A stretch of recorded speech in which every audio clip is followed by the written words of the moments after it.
Hello, everyone. Welcome back to the GSMC Basketball Podcast, brought to you by the GSMC Sports Network. As always, I'm your host, Mero Fatemi. Getting right back into it, in this segment, we're going to take a look at the Los Angeles Clippers. They took down the Houston Rockets last night, continuing to climb the ranks of the Western Conference, currently sitting at the 5 seed with a 6-game winning streak. They've been arguably the hottest team in the Western Conference over the last 2 weeks, with a little bit of a fall off from the Golden State Warriors, a little bit of a fall off from the Minnesota Timberwolves. The Clippers have really solidified that spot as the hottest team, or solidified that title as the hottest team in the Western Conference at the moment. But before I get any further, I'd like to remind you guys to please like and follow the show for more GSMC Sports Network content. Also, we get a number of questions from viewers that come in during the show, so to ensure that your question gets read on air, ask that you use the tips and donations link at gsmcpodcast.net for your questions. This puts your questions to the top of the list so that I see it, and it also really helps out the show. Again, the link is gsmcpodcast.net for all your questions and comments.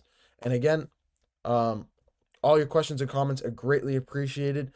Knowing your input helps us build our shows, and overall, you guys play a vital role in what we do here at the Sports Network. So I just want to say thank you as always. But getting right back into it, the Los Angeles Clippers, they've played phenomenally these last 2 weeks or so, like I said, to start out the segment. Last night was another showing of that. James Harden pulling in 35 points to lead the team. Kawhi Leonard on a tear since he's been healthy, putting in 22 points. Ivica Zubac being a presence in the paint with 20 points, 11 rebounds, and 10 assists. It's not a normal thing we see from Ivica Zubac with 10 assists last night.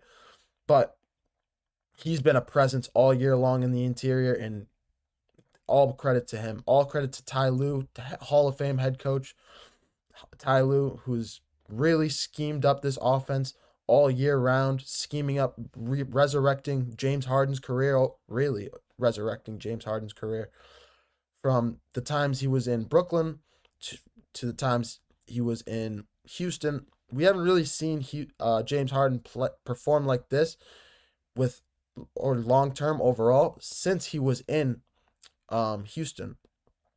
We saw some flashes of it in Brooklyn, but it was never consistent. He was injured, or it was kind of, in Brooklyn, it was just playing ring around the rosy, as I'd call it, with Kevin Durant, Kyrie Irving, and James Harden. Just 3 ball-dominant offensive presences. And it was just overall, it was just each player could go off any given night, and that's how it was over there in Brooklyn. But here in LA, he's really found a home, like I said last night, with 35 points. He played phenomenally. Over his last 10 games, he's averaging 27 points, 11 rebounds, and 9 assists. Something we haven't seen him average in, like I said, from back in the day when he was playing with the Rockets during that MVP season. But the biggest crucial factor, I'd say, for the Clippers that have made them the hottest team in the Western Conference is the health of Kawhi Leonard. Since being back, he's been playing phenomenally. His defensive presence was felt last night, has been felt for the last month or so since he's been back. Playing against the Rockets with Jalen Green as their number one, not scoring, but offensive threat. Jalen Green only having 5 points last night over 15 minutes. Kawhi Leonard absolutely had a lot to do with that. I'm not sure 100% why he only played 15 minutes in that game, but at the same time, the Houston Rockets have solidified themselves at the 2 seed and really can just kind of coast over these last 4 days. They don't really have to worry as much as these other teams from 3 through 8 in the Western Conference that are fighting for their playoff seeds. But going back to the Clippers, like I said, 8-2 in their last 10, holding the 5 seed at the moment. I'm gonna get a little bit. I'll dive deeper into the playoff picture in a little bit, but they've played phenomenally all year. They deserve all the credit in the world for how they've played offensively, defensively,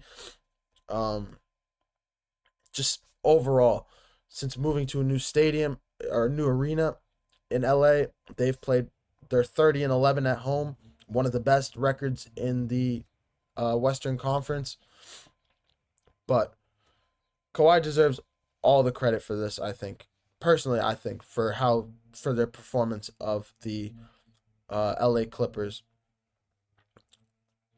That's just my take on it. I think with him healthy, he can still perform as a top 5 player in the NBA. He's proved that time and time again.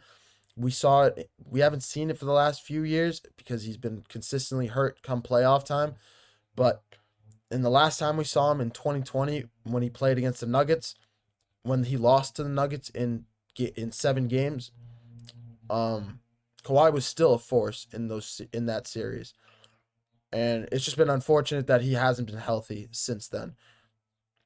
But yeah, him combined with James Harden, like I said, James Harden really resurrecting his career in Los Angeles.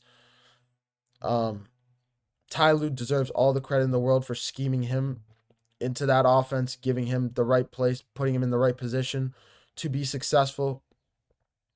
We saw Ty Lue do it with LeBron James. He's coached with the best players in the world, and he knows how to press the right buttons, how to get people in the right position to succeed. And he's doing that again this year with James Harden. Clippers really have been a dark horse this season. Nobody really expected too much from them, partially because we haven't really expected a lot from Kawhi Leonard over these last few years with his injury history, with his inability to be healthy. But the Clippers are a force to be reckoned with when healthy. Their record's showing it right now. They're proving it, and they're getting hot at the right time. And if the playoffs started today, they would be playing against the Denver Nuggets. And I would pick the Clippers really in that series. I know Jokic would dominate on the offensive glass, absolutely. But how can you stop the offensive onslaught of James Harden and Kawhi Leonard and Norman Powell and Ivica Zubac? They might not be the deepest team, but if they can get that starting lineup going, if they can get hot, if they can get James Harden and Kawhi Leonard firing on all cylinders like they have these last 6 games, like they have this last month or so, I personally, in the Western Conference, I would want nothing to do with the Clippers. I personally think they're creeping up every game that goes by. They're scratching the surface of being the most dangerous team in the Western Conference every game that goes by. So,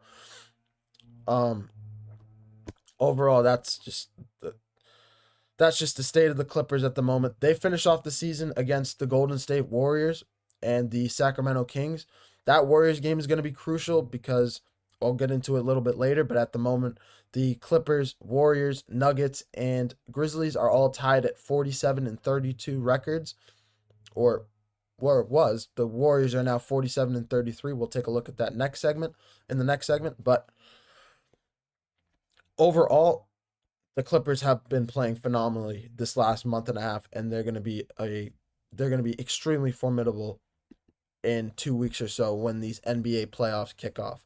But I'm going to take another short break. When I come back, we're going to take a look at the Golden State Warriors, the San Antonio Spurs spoiling the Golden State Warriors at home last night in what absolutely was a crucial loss for the Golden State Warriors. Like I mentioned, tied with 3 other teams in the Western Conference at the moment, fighting for a playoff seed, fighting to make it out of the play-in tournament. At the moment, they're sitting in the 7 seed.